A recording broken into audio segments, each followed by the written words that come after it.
Hello everybody, my name is Lum, and today I'll be presenting my research on a topic that's critical, yet often overlooked in data governance and cybersecurity, database access control. As we move further into the digital age, data has become one of the most valuable assets for any organization, on par with capital or infrastructure. But with great value could come great risk. That's why effective asset control is no longer just a technical checkbox. It's a strategic priority for any business aiming to stay secure, compliant, and competitive. All right, let's begin with a quick background. So, what exactly is database access control? Basically, it's a system that decides who can access what data, when, and under what condition. It's like the gatekeeper of the database, making sure the right people get access to the right information.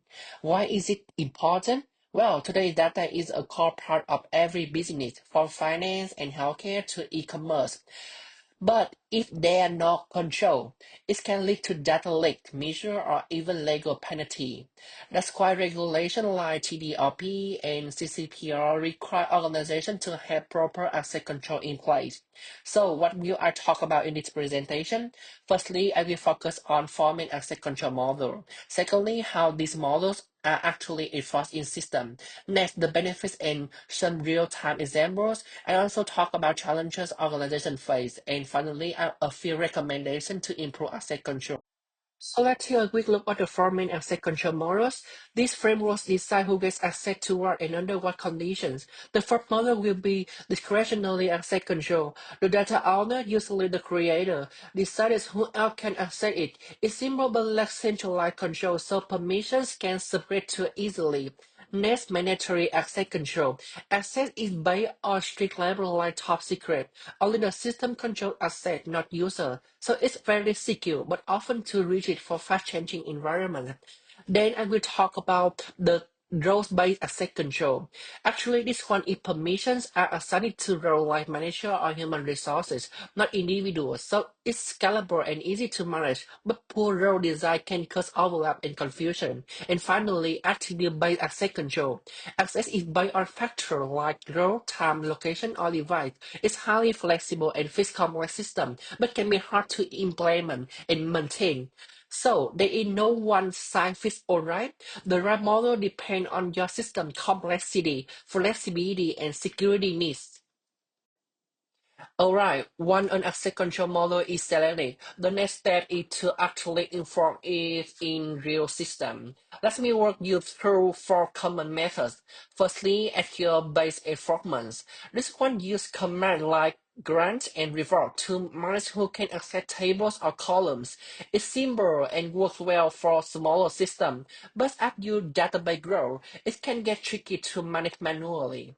Secondly, row and column level security.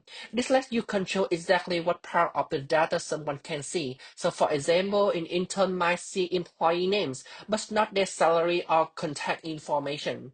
It creates for privacy and data segmentation. And thirdly, attribute-based enforcement, or ABAC. This method makes access decision based on things like the user role, the time of access, or even their location. It's super flexible and often used in cloud services like AWS or MongoDB. And finally, integration with identity providers. This means linking access to verified login system like LGAP within your organization internal user directory, SSO or single sign-on, which lets user log in want to access multiple apps, and OAuth, which is commonly used for login through platforms like Google or platform. It's quite familiar, right? These tools have made login secure and consistent across the systems. So now that we have seen how asset control is enforced, right? Let's talk about why it actually matters. Firstly, stronger security. It ensures only the right people access the right data, helping prevent leaks, whether accidental or intentional. This is crucial for things like payment information, health records, business contracts. Secondly, better compliance. Asset control lets us check who accesses what and when, supporting audits and meeting regulations like GDPR or SIPAA. For example, banks need detailed log to prove client data protected. Thirdly, greater efficiency. Models like RBAC and ABAC automate permission, reduce errors, and make onboarding faster. Let's look at the field with real-world example. In finance, TB Morgan used RBAC to separate tasks. On one employee start a transaction, another approve it. That reduce fraud. In healthcare, major clinics use ABAC, where access depends on role, time, and device. A doctor can access record at work, but not from a personal laptop at night. In the cloud platform like AWS, use ABAC rule in the real time. Suspicious login can be blocked instantly. So overall access control isn't just about security, it's also improve compliance and productivity. Next, we will look at some the real challenges organizations face at scale. So while asset control brings a lot of benefits, it also comes with real challenges, especially as organizations grow or move to the cloud. Here are five common issues I found. Firstly, complex user management. As teams grow and people change roles, it's hard to keep assets updated. Trade International, for example, run into problems during their shift to remote work because of outdated permission. Secondly, too much or too little asset. Giving too much asset creates security risk. Too little asset slow down work. According to Verizon 2019 report, 34% of data breaches involve insiders, many with more assets than they needed. Thirdly, fragmented policy. Different systems like MySQL or MongoDB use different asset controls. This leads to confusion. Starwood Hotel fixed this by using automated tools to review assets regularly. 4. Performance issues. Advanced features like row-level security are useful, but if not optimized, they can slow the system down. Even small delay become a problem when scaled to thousands of users. And finally, insider threats. Not all threats come from outside. Sometimes it's employees or vendors misusing access. A good example is the target race in 2013, which started with stolen vendor credential, and there was no system in place to catch it early. In short, asset control is essential, but to manage it well, organizations need to write tools, clear policy, and user awareness. So how to improve asset control? There's no one perfect solution, but using a mix of strategy works best. Let me quickly share three practical approaches that many organizations use today. Firstly, strengthen the technical setup. Use centralized tools like OpenID or Octave to manage permission in one place. Also, adopt policy as code with tools like Open Policy Agent. It helps automate and keep rules consistent. Gather found this can reduce asset issue by up to 37%. Secondly, improve governance.